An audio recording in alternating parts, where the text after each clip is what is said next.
So Acik ni dari Puchong Sol Sol.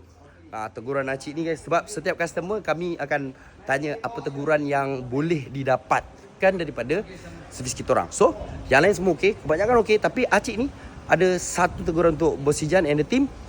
Kami agak lambat dari segi first service. Iaitu je macam ni kan, kalau tengok kan customer ramai, kadang-kadang tak kesempatan tu tengok. Belum ada yang layan lagi, yang tak sempat lagi. So kadang-kadang Boja betul-betul minta maaf. Ada kata tu sampai lagi baru sampai macam tu lah, Acik tu tegur. Untuk baru sampai macam tu terus kena servis. Maksud kena kejar lah. So Boja perbaiki dan tambah baik pulih dari segi first serve.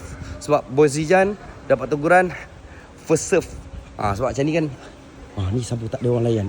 Ni macam ni geng, kelemahan tim Bos Ijan. Orangnya cukup tapi kadang-kadang sana ni pun baru Sol. Ni dari JB. So dari segi persembahan Bos Ijan first serve. Sebab tu Acik-acik yang pernah datang dengan Bos Ijan, ni ada lagi satu grup. Ni baru Sol. Baju putih ni Sol daripada Seremban. Itu satu grup lagi baru sampai. Itu satu grup lagi baru sampai. Dia macam tu lah geng, kadang-kadang Bos Ijan minta maaf sangat bila tak sempat nak servis. Bila kak? 900, sebelah ni 600. Ni sebelah ni 6.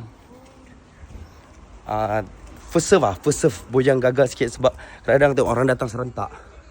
Orang datang ni serentak-serentak. Buat video, yo, mari. Sol. Alhamdulillah. Buat video. Alhamdulillah. Kalau sebelah apalah ni bos. Ya. Macam ni simen tak rata. Nanti saya ratakan untuk Acik. Jom ambil gambar, jom. Family. Okey, boleh. Oh, ni baru unboxing ni. Alhamdulillah, baru unboxing. Kontainer baru sampai terus Sol. Customer pertama bos. Alhamdulillah. So, Acik Razak kan? Saya ingat daripada Seremban geng datang Sol. Tu tak tanya Acik tu namanya. Nanti tanya saya lah.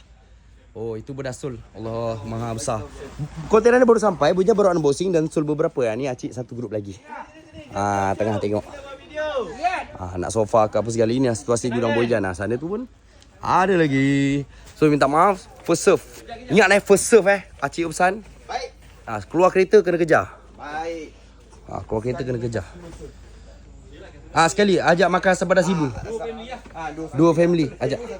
Ni yang datang ni enjut je lah asam pedas ibu nanti. Boleh. Beli tak beli, belanja je asam pedas ibu. Acik, ni akak ke kak? Kita nak buat video sikit. Kita ambil gambar kenangan.